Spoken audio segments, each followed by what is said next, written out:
Hello, I'm Thom Hartman. Welcome to this special program about dark money, huge amounts of unregulated and untraceable corporate cash that's pouring into our politics, influencing our elections, and threatening our democracy. Some critics call it government capture. To others, it's the Death Star.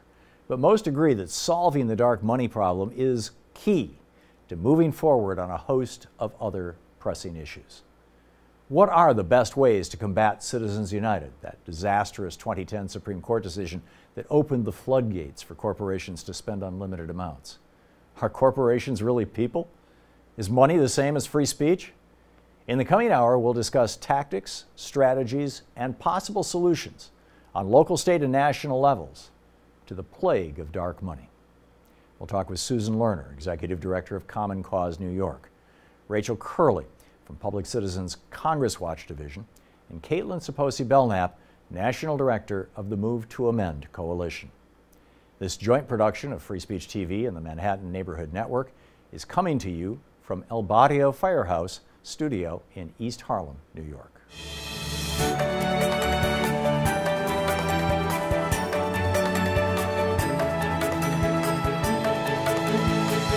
Before hearing from our guests, let's take a look at the ever-growing amount of anonymous dark money that special interests are using to drown out the voices of the rest of us. We'll show you how our political process is increasingly rigged by corporations and the billionaires who control them, and how their shell game works to the benefit of just a few. And we'll look at some proposed solutions to the problem, from public financing of campaigns to legislation requiring disclosure and transparency, perhaps even amending the Constitution itself. Dark money. Hundreds of millions of dollars in unregulated, untraceable corporate cash that influences our elections and elected officials. It's one of the greatest threats to American democracy. You can't really stop them or regulate them, and limits on any sort of contributions are doomed. The government of the United States has indeed been captured by big special interests. Unlimited money and its nasty big brother, unlimited dark money, have basically driven Congress into a state of servitude. Everything we want to achieve as a nation rests in large part on whether we're able to get big money out of politics. This is like the Death Star. If we can solve the dark money problem, then we can start to win on pharmaceuticals, on Wall Street, on environment, on fossil fuels, on a whole variety of other issues. And that's why they fight so desperately to protect us, because they know it's their Death Star too. Given the high stakes, it's no surprise that record amounts of dark money are pouring into our elections. One powerful network spent $250 million to influence the 2016 election. It's spending even more on this year's midterm elections, as much as $400 million. A number of billionaires are flooding our democracy with their money, drowning out the voices of the rest of us. But Charles and David Koch are in a class by themselves. Between the two of them, Charles and David Koch are worth about $85 billion. Jane Mayer literally wrote the book about dark money, a bestseller that revealed the hidden history of a network of extremely wealthy conservatives who have worked together to influence academic institutions, think tanks, the courts, state houses, Congress, and the presidency for their own benefit. At its center, the Koch brothers. They are the owners of the second largest private company in America, Koch Industries. They've got a tremendous kind of unlimited amount of money to spend in American politics, and they've got very extreme views. They're using their fortune to create their own political machine designed to protect and advance their financial interests. Here's how it works. The Koch machine includes political front groups pouring hundreds of millions of dollars into elections at every level of our democracy, while disguising the sources of the money. Giant advertising campaigns to convince Americans climate change is a myth. A network of think tanks designed to come up with findings the Kochs want. A campaign to suppress the votes of minorities. We instituted a photo ID requirement for every voter. a nationwide effort to bust unions, a long-term strategy to unravel America's campaign finance laws, even organizing secret meetings with sympathetic Supreme Court justices. Who allowed this torrent of money to swamp our political system and drown out the voices of citizens? It was the Supreme Court. Over the past 4 decades, the court has knocked down common sense protections against the power of money in our politics. The Koch political machine is especially dangerous in present-day America, where wealth is more concentrated than it's been in over a century. And the Supreme Court has opened the floodgates to big money. And Montana's been the leader in campaign finance since 1912. How did Montana become ground zero for dark money? If you follow campaign finance issues, if you follow money in politics in the state of Montana, it makes for a really good case study. Kimberly Reed directed an award-winning documentary about Montana's battle over dark money. Dark money is about the anonymous groups that are able to move our politics and power in an anonymous, unaccountable way. And we show how that works. We show how that shell game, how that rigged system works. And so 100 years later, along comes Citizens United. All right, the breaking news from the Supreme Court now, a ruling just in about the future of election funding. The court ruling... There will be major changes in the way political campaigns are funded following a landmark Supreme Court ruling today. We'll hear argument today in case 08205, Citizens United versus the Federal Election Commission. You run into all the crucial issues, the size of contribution limits, the disclosure requirements for contributions. If you focus on the state of Montana, it just shows you how these groups game the system. So that's what we did. When that candidate gets elected, they support the agenda of the corporation. It's not a problem just in Montana. Montana just seems to be the microcosm for it. So what happens in Montana is a good case study to show how this works, how this game of whack-a-mole happens, how this shell game is going on all the time. There are solutions to the plague of dark money, including campaign finance reform, public financing, democracy vouchers, even overturning Supreme Court decisions that corporations are people and money is speech by amending the U.S. Constitution. This is what every single social movement that has come before us has done when they recognize that the system is really flawed and it's not working and the people in power are not going to self-correct. But it's time for the people to step in, and there's actually a process in our Constitution to do this. This isn't new. But if citizens take no action to change the role of dark money in American politics, our democratic traditions will remain under threat. The one thing that you can count on is that dark money spending grows every election cycle. This is where politicking is going. It's going to be truly the Wild West. The only way our political process is going to change is if people voice their anger. So Susan Lerner, Common Cause has been around for 50 years. Just about. This is not a brand new problem. In fact, we could arguably go back to the senator, the copper senator from Montana with his $1,000 bills. There's a long history of money, corporate money in politics. Can you talk about the size and scope of this problem and what Common Cause is? The size and scope of this problem is unfortunately expanding. We've been involved in the last almost 50 years, as you point out, in every single successful attempt to contain the problem, and in particular the U.S. Supreme Court has spent time undoing a lot of what we and other groups like Public Citizen and the citizen activists that we represent across the country have been involved in doing. And that is really to control the outsized impact of political money on policy making. So we have a long history in this country of being skeptical of those who can spend money to gain access and have the ear of policymakers and who are capable through their wealth and their access of pushing public policy in the direction that they want it to go.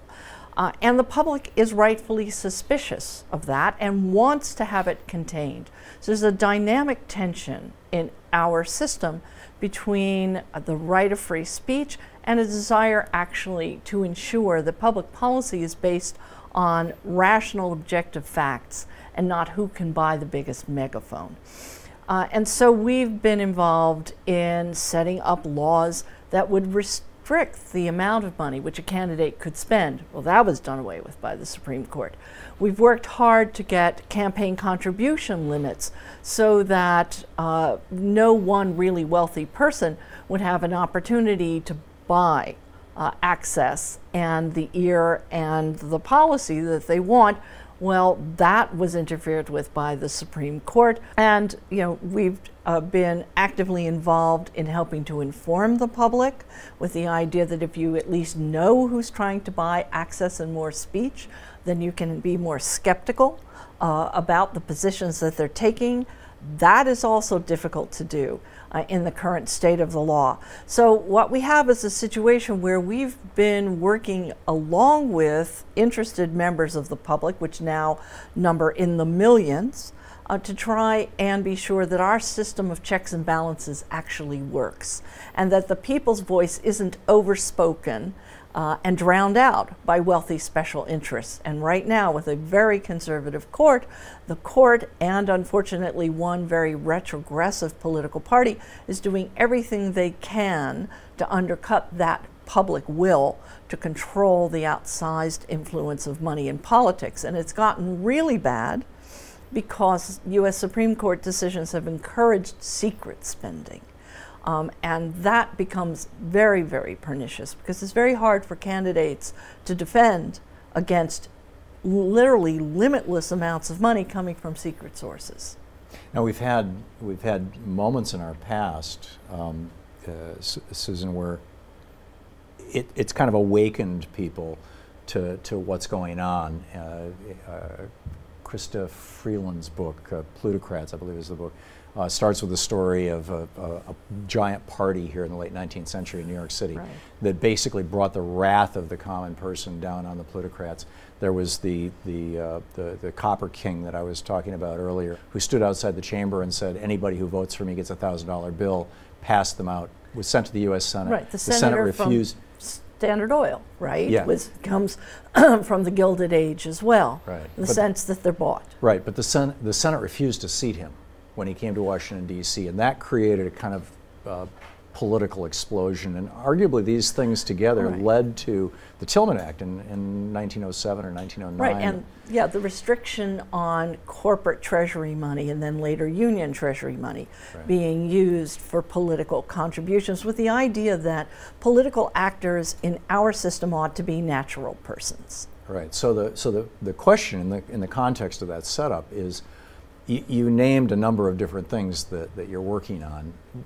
Do you see any of these as being those kind of, you know, the flame that the match that ignites the flame kind of thing? Well, first of all, I think we don't need a match to incite the flame of public opinion right now. We've done a great job of convincing the public that there's a problem. I think poll after poll, politician after politician from the left and the right are attacking the huge amount of money in our system. What we really need to do is to explain to the public that there are some workable solutions and that we need to apply them to protect the strength of our democracy, small d democracy, and to be sure that all voices are heard and have a good chance to be persuasive in our system. Otherwise, we don't have a democracy. Amen. And we'll get through the course of this conversation, we will be getting to some of those solutions.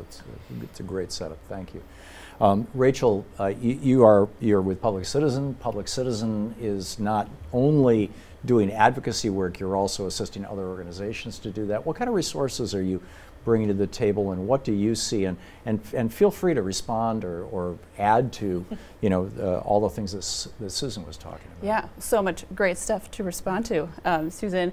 Yeah, so Public Citizen, we also have citizen members. We have about 400,000 members at Public Citizen, and so we similarly are hoping to keep people engaged and informed about what's going on with the problem of secret money in our elections.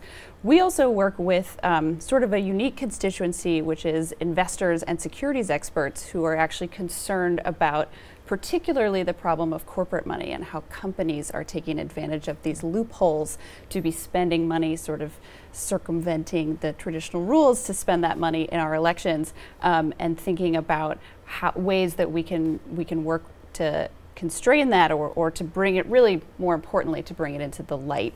And one way that we could do that is have the SEC make a rule on that.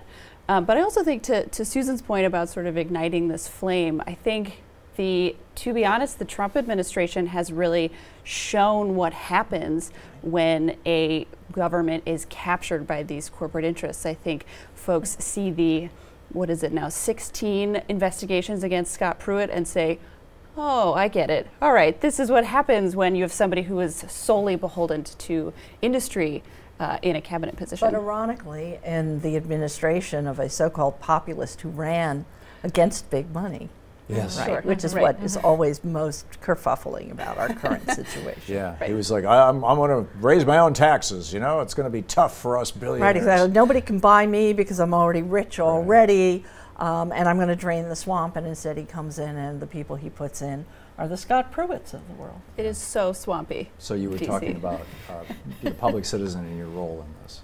Yeah, and so so we are certainly supporting legislative fixes to secret money in politics. We're certainly in favor of overturning Citizens United, and so we have folks who lobby on the Hill on those bills, and then we, again, like I said, keep folks informed about what they can do to take action on this topic. It's important stuff. It's really important stuff. Kaitlin, Move to Amend, a great organization. You and I in the organization go way back to its beginning. We do. Talk about amending the Constitution. I realize this is kind of solution stuff that I want to get to toward the end, but by way of introducing you and your organization, where did Move to Amend come from? What are the issues that you're trying to address? And broadly speaking, why the focus on that word amend? Susan, I think, set it up nicely in going through these legislative solutions that exist and could be put in place, but unfortunately the Supreme Court has systematically dismantled them and ruled them unconstitutional. And so basically the only way to put the court in its place is to amend the Constitution, to make clear this is what the Constitution says, this is our position on money in politics, say, and therefore it takes it out of the hands of the court to interpret and in our hands to define. And so Move to Amend is a campaign to amend the Constitution. We were launched publicly on the day of the Citizens United decision, but our work goes back before that, really focusing more on the idea that corporations have constitutional rights or corporate personhood.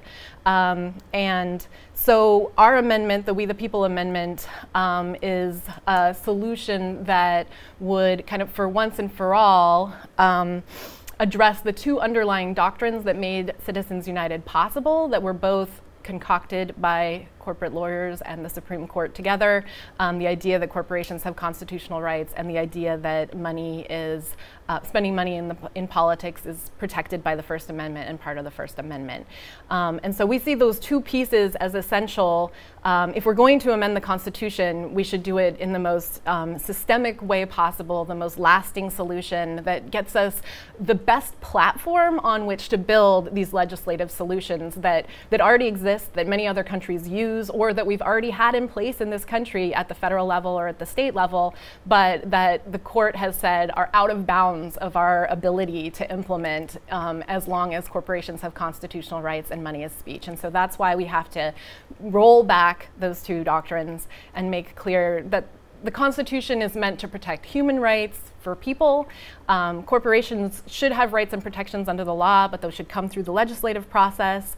And corporations that are acting outside of their authority and causing harm in our politics or in our communities in other ways, we need to be able to regulate them. We need to be able to do something about that behavior. And it's really not just elections. Yes, of course, in Citizens United and McCutcheon, we're just seeing this money pouring in, and so that is at the fore in the conversation now, and that's the bulk of what this program is about.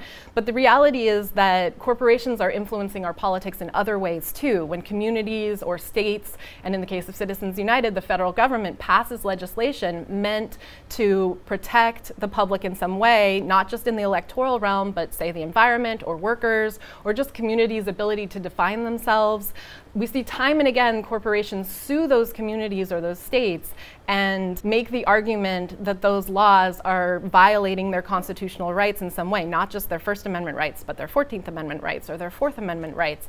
And again, that ties our hands and makes it impossible for us to meaningfully regulate these enormous financial actors in the political realm and the electoral realm. And so while many of us have worked on other democracy-related issues, we're really just trying to focus on the amendment as the solution, because at the end of the day, if we don't have an amendment, then any legislation that we try to put forward, any acts that we try to put forward, any regulation that we go for stands to be overturned again by the Supreme Court. And I think we're going to be facing another generation or more of an incredibly conservative court, and the only kind of mechanism that we have to check the court is to amend the Constitution.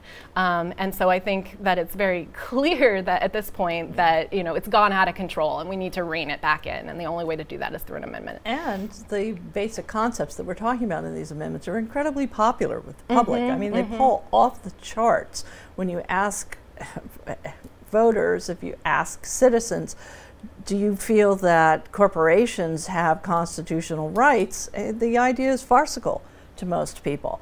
And if you ask people, do you believe that a very wealthy person or a corporation should be able to buy enough speech so that nobody can hear you? They'll tell you no. They don't think that's fair, that there should be a right not only to speak, but to be heard. And it doesn't matter what political perspective people have. Correct. Conservatives agree with this as well. Yeah. Rank and file conservatives. I mean, the leadership of the Republican Party, not as much, right? I mean, they're leading the way in this charge, right? Yeah. But the regular Republican or conservatives, moderates, decline to states, and progressives, all are in agreement on this. In the 80 percentiles, we've passed ballot initiatives all over the country. All of our organizations have been involved in that, and we've seen that they always win, often by landslides, even in conservative places. Yeah, yes, exactly, like Montana. Yeah, in 2012. I was at a cocktail party in Washington, D.C. with Grover Norquist and a number of Republican members of Congress, and I got in this conversation with two of them about this issue. And said, well, if there was legislation that, for example, using Article 3, Section 2, Paragraph 2, that says that Congress, or that the Supreme Court shall operate under regulations established by Congress, and that legislation can be exempted from judicial review by Congress. If something like that came out of Congress, if that was before you tomorrow, it would end all this dark money. What would you do? What would you think? And both of them said, don't tell anybody in this party. Don't tell anybody I told you this.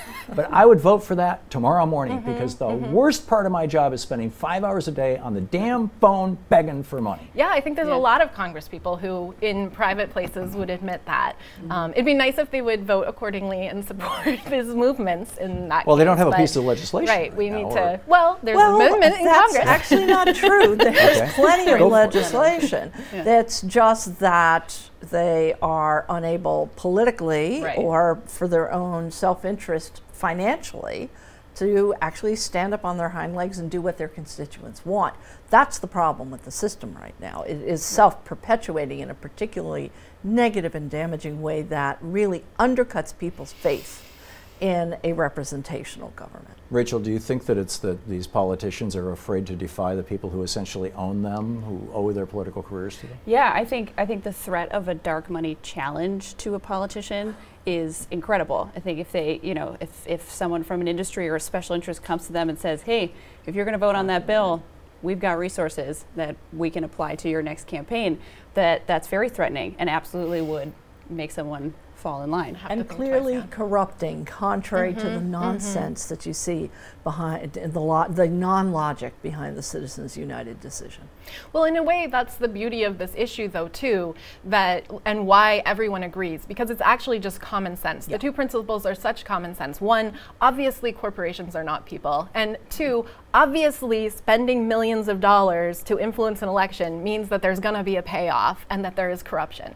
And it doesn't take, any kind of political scientist or a corporate constitutional or a constitutional scholar to understand that that's true. It's just so common sense, and that's the frustration of we're in this predicament and there's really no reason to be here. There's no good argument for why we should have the money that we have, in the political process, and why that's not resulting in a very small class of people having the say over our government and the rest of us just left out. Unless, Jimmy Carter was on my radio program a couple of years back, and he said, we're no longer a functioning democracy, we are now a plutocracy, ruled by the rich. Clearly. So I want to get into that when we come back from this on this topic. In a moment, we'll discuss how dark money is a gateway issue, one that must be resolved before other important concerns can be addressed, from the environment to racism to growing inequality. We'll also examine in depth the range of possible solutions to the problem. I'm Thom Hartman, and you're watching a joint production of Free Speech TV and the Manhattan Neighborhood Network. Welcome back. Let's talk about the history of corporate money, and for that matter, billionaire money. Billionaire is a more recent term, but Rockefeller's wealth was not that different from the Koch brothers' wealth, I believe, if you were to inflation adjust it. So, whether it's vast private wealth, or whether it's corporate wealth that generates that. Kaitlin, I'd like to start with you. You teach democracy classes on this all around the country. You've got this 60-foot long timeline of all the Supreme Court decisions that led to this. I realize it's a complex, in a way, it's a complex subject. There's a lot there, but there's also some. There's a skeleton to this body that's fairly easily defined. Can you lay this out for us? I think the most important thing that we understand is that this didn't just happen. This isn't a reflection of the current Supreme Court and a current moment of corruption. This is a path that we have been on, unfortunately, as a country for quite some time. It's not an accident, I don't think, that the idea that corporations have constitutional rights came out of the robber baron era, the most corrupt time in our country's history, except for maybe now. And at this point I would say, except for definitely now. You had this height of a moment where the Standard Oil and the railroad industries of the day were able to use their wealth and influence to change the core fundamental law to make it easier for them to own our democracy. And we had some pushback following that, but it's really important, I think, for us to think as big as the other side does. If we're talking about the progressive path forward, I think part of the problem is that we don't vision systemic solutions. We kind of react and respond to the systemic and deep plans on the part of the right, and instead of putting forward our lasting solutions. And so I think that's part of the piece, is that it's actually been a very methodical effort on their part to look at the doctrines that were getting in the way of their ability to influence the political process unfairly, and they got rid of them. And so the idea that corporations could be regulated and controlled through state legislatures and regulations at that level, that they did away with that by interpreting corporations to have constitutional rights. And then jump forward to the 70s is sort of where the money and politics piece started, with the Buckley decision that interpreted spending money in the political process to be exercising First Amendment rights. And so if corporations are people, then they have First Amendment rights. And so then government is not able to limit their spending in elections. And and they want to go further and also say that our requirements to make donors disclose who they are so we know where the money is coming from. They want to make the argument that that's a violation of the First Amendment. And so I think it's really important that that we think big. We can think about the incremental steps that need to be taken right away, but we also need to think about the foundation that needs to be set. Again, that's why we focus on the amendment piece, because that's really where those kinds of foundational principles get put. We also need a constitutional right to vote in the Constitution. It needs to say that we have a right right to vote and our vote is counted, and we don't have that in this country either. But I think the lesson that I take from history is that these billionaires thought very big. I mean, part of that is they have the resources to do that. You know, you can make a big plan and then you can implement it when you have billions of dollars. But we have the people power, and we have the common sense and the right solution that people want. And so I think we can do the same, and we need to be visionary and come at it from that angle as well. But understanding that the idea that money is speech goes all the way back to the 1970s. That didn't come from Citizens United. Citizens United built on that initial interpretation of the Constitution. And then same thing with corporate constitutional rights, going back 130 plus years, actually. So a lot of people identify the beginning of this as the Santa Clara County versus Southern Pacific Railroad case of 1886. And will even point to President Grover Cleveland's State of the Union address the next year, in which he said, as we see these, I'm paraphrasing this badly, but as we see these combinations and trusts emerge, the iron heel of the corporate master is upon the neck of the average person. I mean, he actually said that in a State of the Union address right after that decision. Was that really that pivotal a point? I mean, you know, back in Dartmouth in what, 1814, there was an acknowledgement of corporate rights by the Supreme Court. So there is a larger arc to this, but can you speak to those, please? Well, I mean, there's been a push all along, right? Because of our framework, where the idea is that, you know, people have rights and individual, you know, sovereignty, and government has, you know, responsibilities. And because corporations are creatures of government, it's properly understood that they should have those same responsibilities and ability to be regulated. And so there has been an eyeing of that on the part of the corporate elite, going all the way back to say, you know, if we could kind of get ourselves in the Constitution, what would that bring us?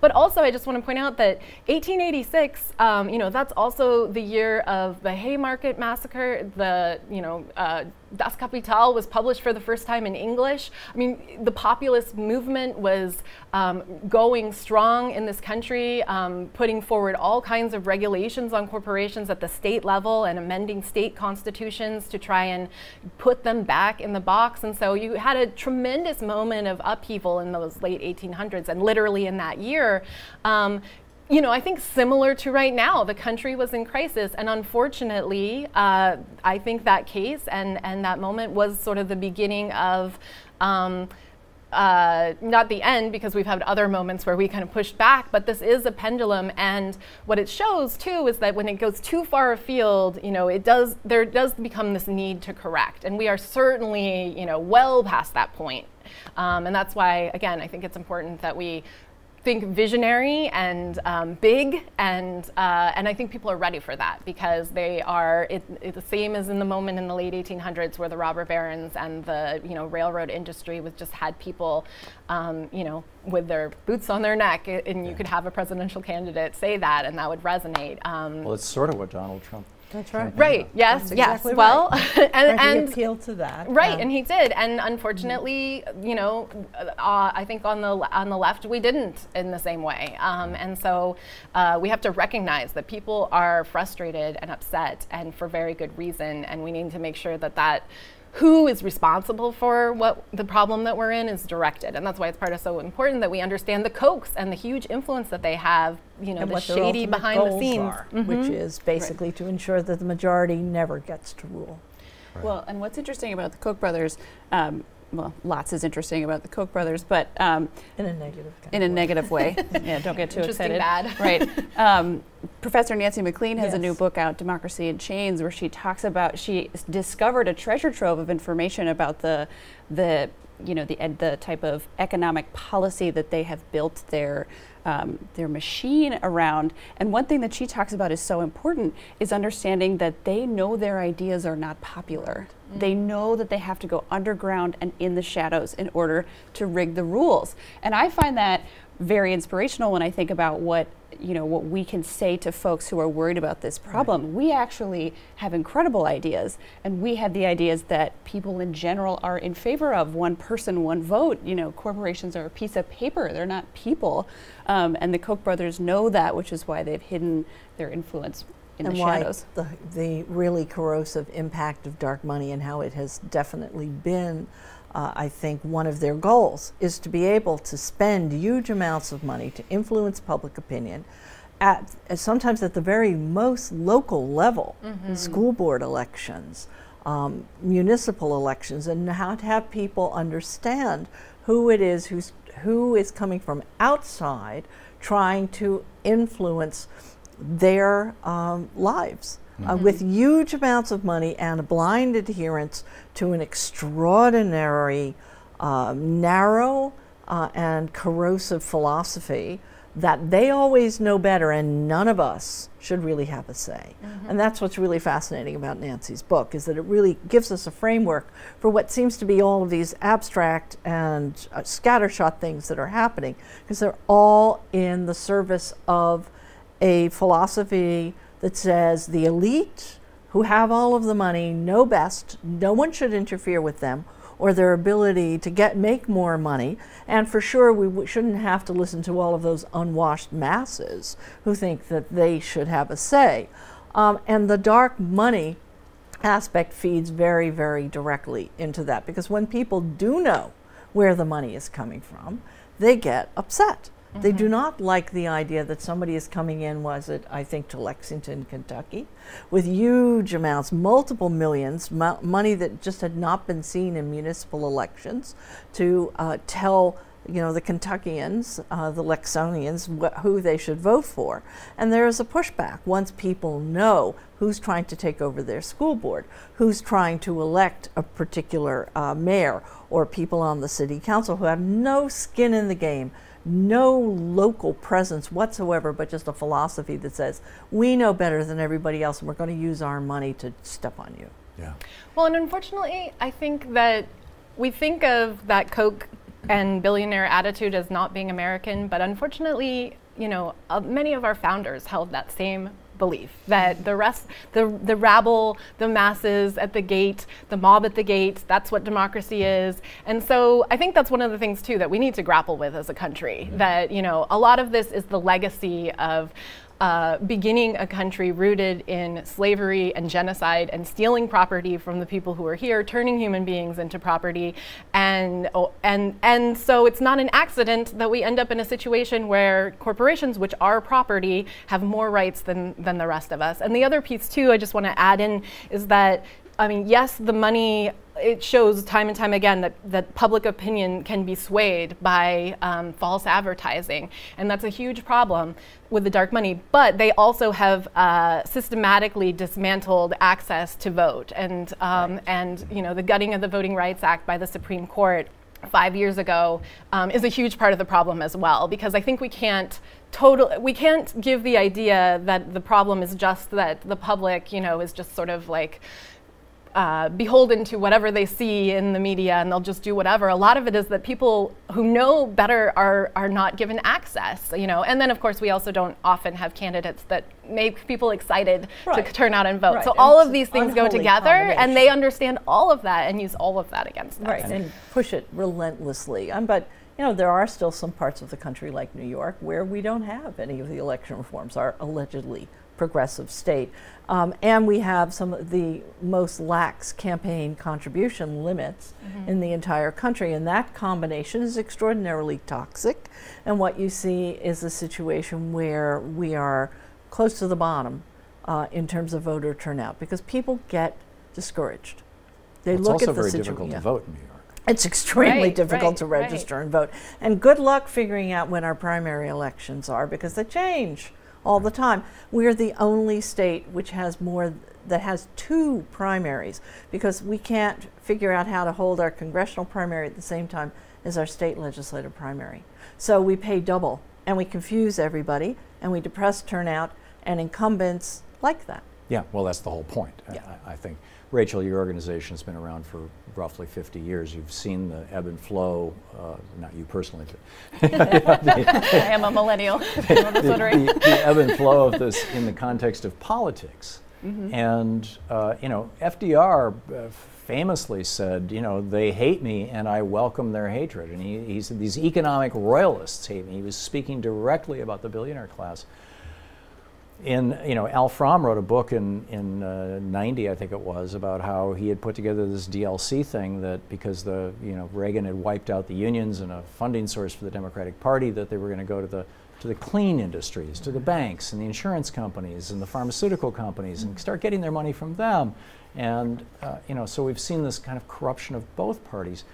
To what extent is this partisan now, and to what extent is it pushing the two political parties? Well, I think we were touching about this earlier, and so not to totally reiterate points we've already made, but just talking about the polling in terms of how it breaks down on party lines. It's the idea that our government is captured by big money interests is certainly understood by both Republicans and Democratic voters, and they see the problem as getting worse, and so are clearly aware of the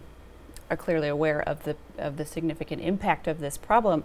I think Democrats at the federal level have been leaders on introducing legislation that would decrease money in politics. But I think what is important to remember is that the ideas around transparency and the fact that voters should be able to see and understand where a candidate is coming from and who is supporting them are fundamentally American and fundamentally nonpartisan. And so I think that's what we have to continue to focus on, is that it's not a party issue to espouse transparency. That's something that both parties can get behind. But that's a starting point, as sure. Your point, that we need to have the long-range vision, and there are many steps along the way that we need to take. And now we are seeing the success of candidates who have the courage to step forward, like Ocasio-Cortez, and say, I'm not taking any political money, and I have a clear position, and I'm going to state it, and nobody's going to move me off it. And money in politics is a problem. We need public financing of elections, and we need a progressive agenda. And once again, there's a broad consensus among the American people, both Democrats, Republicans, and unaffiliated, that that's a good thing. So it seems like we should be able to go in this direction.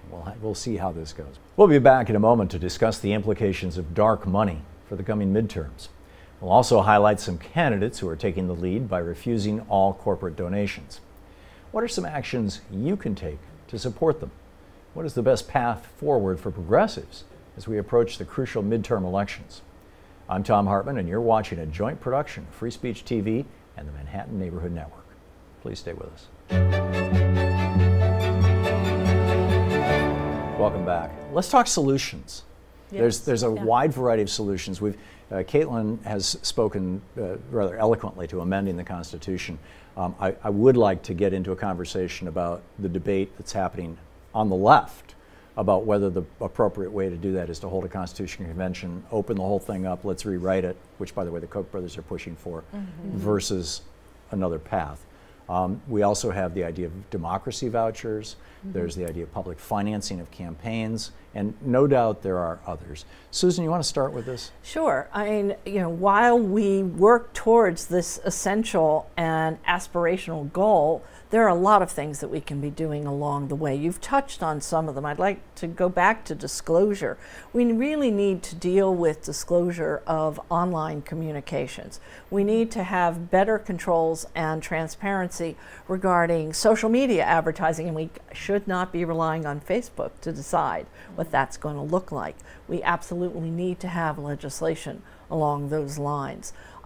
We have had very successful public financing systems in this country, and again, the U.S. Supreme Court has rolled it back, right? Full public financing of elections worked really well in Arizona, really well in Maine, and then the Supreme Court decided that it was working too well and basically took out important parts of it. So now we've got a hybrid system in Connecticut. It's a combination of matching funds and outright grants that's made a really significant difference in the legislature there. Here in New York City, we have the best that you can do under the current law, which is a matching fund system. So city candidates get $6 for every dollar that they raise, up to a maximum, right? So small dollar donations are emphasized and encouraged under a matching fund system. And what that does is it opens up the ballot to a wide diversity of people who really are community-based, who don't have wealthy friends, but can go out and find somebody who will give them $10 or $25, and that $10 is worth $60, and all of a sudden they have $70 where they started with $10. So it's diversified our New York City's elected officials, and it's really helped to control the negative impact of large dollars, because we also have significant campaign contribution limits. And in New York City, we have a lower limit for people and entities that are doing business with the city, which is where you get the real corruption. So if you're a city contractor, then your campaign contribution limit is many times lower than that of a natural person who's a resident. So things we can do. Has New York been successful in getting around, Susan, the problem of dark money? I mean, you know, the focus of this program? Well, actually, we have had a more limited dark money problem because of the public financing system. It means that the person you're attacking, the candidate you're attacking, actually can respond. Because the problem with dark money is it comes in heavy, and then individual donors get skittish, particularly the larger donors. Right. They say, oh my God, some PAC has come in, they bought $1 million of TV time, I've only got so much money, I don't want to give $250 to somebody who's going to lose, when in the next district there's somebody I think could win, so I'm going to give him or her my $250, and the person who's under attack suddenly finds that they don't have the wherewithal to respond. Public financing system, we see exactly the opposite. Small dollar donors get very angry when the large secret money comes in, and they contribute more. That's matched by the public, and the candidate who's under attack has a fair chance to get his or her word out to the voter to counter the dark money. We had in Portland, Oregon a decade ago a system where if you could get, as I recall, 1,000 signatures and 1,000 $5 contributions, right, you immediately got $100,000 from the city, and then full public finance. Right, and then for every dollar that was spent by your opponent, the city would match that.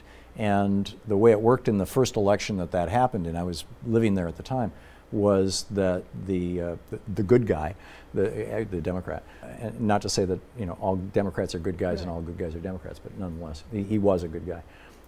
He spent the money, and the woman he was running against was actually a lobbyist for what used to be Enron, as I recall. And every time they dumped another $25,000 into her campaign, it became front page news in the newspaper, because the taxpayers are going to have to cough up another 25 grand, which caused her to lose the election. But then Supreme Court. Well, it wasn't just the Supreme Court; it was the right-wing media in Portland. You got several right-wing stations running right-wing all the time, with a very, very popular and prominent right-wing host. They just went to war on this thing, and got it repealed. Yeah. So how resilient is that? Well, no system is absolutely resilient, but Arizona, there were attempts to change the full public financing system, the clean money system there. Maine, same thing. What really undercut it was the Supreme Court, because what you need in a full public financing system is you need the ability to respond to those who spend more. And the Supreme Court said you can't do it, because it might chill the money that's being spent, which is equated to speech, because of the challenger. Which again is a totally counterintuitive, kind of crazy idea that because you can defend yourself, somebody won't talk. This is the problem that we have, that the illogic of the Supreme Court decisions. They have to really twist and turn to come up with ways in which to keep the public money that people want to have supporting campaign finance down. Now we've got a new and good idea in Seattle, which is a voucher. And this everybody gets. You don't have to raise money. The candidate, every single person who's a voter gets a voucher, which is X amount of money that you can only spend by contributing it like a check to the candidate of your choice. And what that does, similar to the matching fund system, is it diversifies the donors. More people contribute, and it helps community-based candidates who don't have access to wealthy donors to actually be able to mount a successful campaign. It doesn't entirely eliminate private money. Matching funds don't entirely eliminate private money, which is why you need very significant campaign contribution limits, but it has a very healthy impact on our democracy. That's remarkable. Well, and following up on the Seattle point, thinking about it from the Seattle voter perspective, they have a lot of great testimonials coming out of Seattle where people talk about how they feel so empowered. If they didn't, you know, they never saw themselves participating in Seattle elections before, and then a voucher comes in the mail and they're like, this is amazing, I'm going to go spend this on the candidate that I'm really excited about.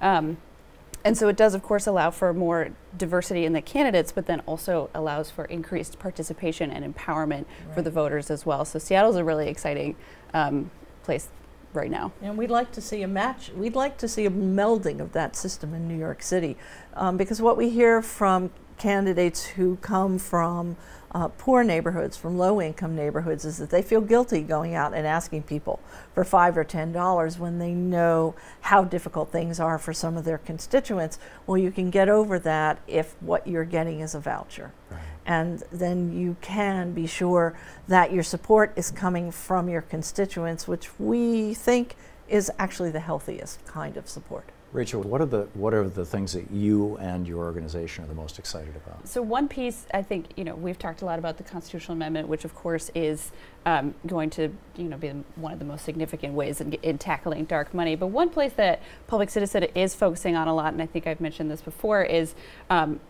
this particular problem of corporate money, and trying to shine as much light on that as we can so we can really understand where that's coming from.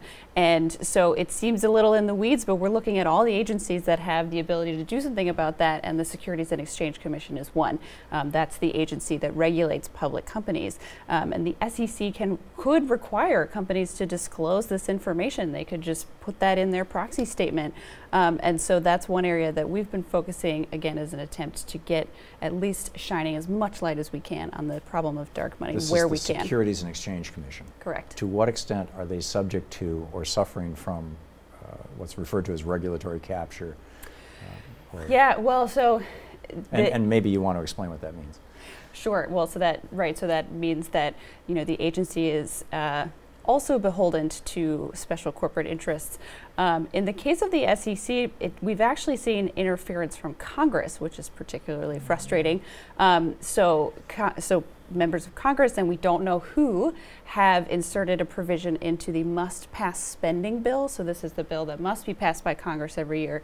If someone has inserted language that says that the SEC can't finalize this rulemaking.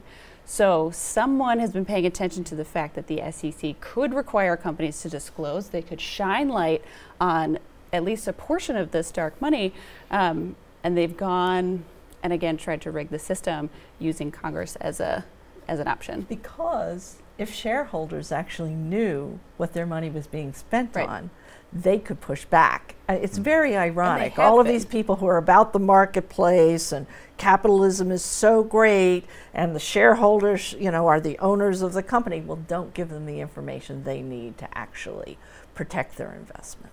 Because they might actually try and do that.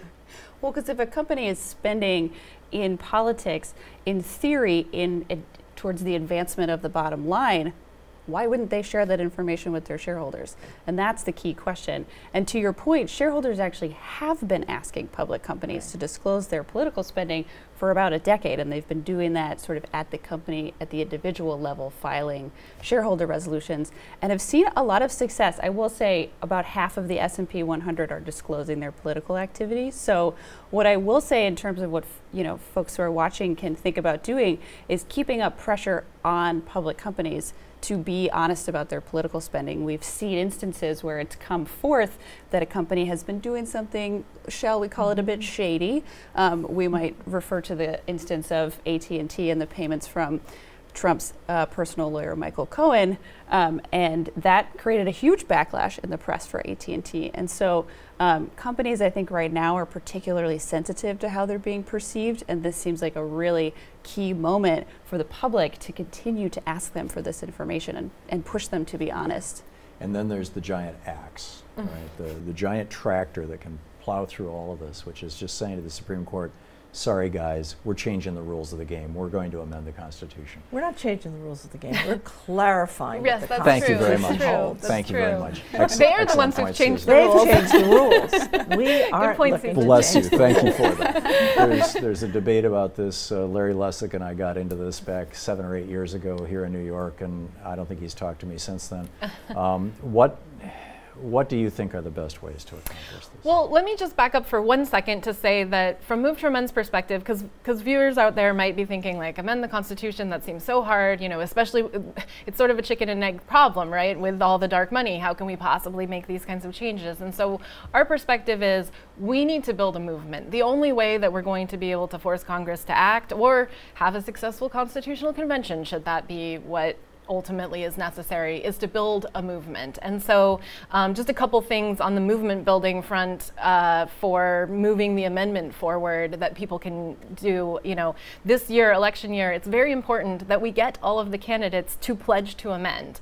All progressives need to be officially taking, you know, whether it's our pledge or making clear that they support an amendment and that they will work for it and that they actually will make it happen, whether they're in Congress or at the state level, because state legislatures are going to have to ratify the amendment. And the reality is this is a longer term fight. So actually people who are running for city council right now are probably the ones who are more likely to be in state legislatures when we come to that ratification moment, or maybe even in Congress. So starting really early with everyone who's running for office to say, if you want to represent the people, you need to pledge to support this amendment and you need to tell us what your position is. And so that's one of the things. And then also, not so much this year, there's a lot of focus on candidates, but one of the tactics that we have used all along is running local ballot initiatives where, you know, the public tells our, you know, congressional members and our state legislature, you know, where we stand and that we want to see this amendment happen. And so there's a mandate from voters as well, which folks need. And so those are a couple things that that we ask people to participate in right now, so it's not just something on down the road. And let's not underestimate what an activated populace can do. Back in the early 70s when the Vietnam War was going on and 18-year-olds felt, you know, left out because you had to be 21 to vote. That amendment, that constitutional amendment, was introduced in the spring and was ratified in the fall of the same year. Public opinion can be very strong. Yeah. So our job, our collective job, and your job, all of our jobs, is to be a part of that public opinion, right? To awaken. In an active way, right? Yeah. Not just, I mean, it's important to talk about it because so much of it is that people don't know. You know, thank goodness for media like Free Speech TV, so that people can know what's going on. But even more than just talking about it, you know, actively getting involved. And do you still want me to answer the question really quickly about the Constitutional Convention, or are we out of time? We got about 15 seconds. Oh, that's okay. I can't do it in that much time. Let's not go there. But we need to build a movement either way. But we can leave it at that. Movement building is really the key. And that's involvement. That's showing up, that's asking questions, that's writing letters to the editor in local newspapers. Or running for office Or ourselves. running for office. Let 1,000 flowers bloom. Precisely. We're just about out of time, so please join me in thanking our guests on this joint production of Free Speech TV and the Manhattan Neighborhood Network. Thank you, Susan Lerner, for your years of work promoting clean campaign cash. Thank you, Rachel Curley, for maintaining Public Citizen's longtime focus on campaign financial disclosure.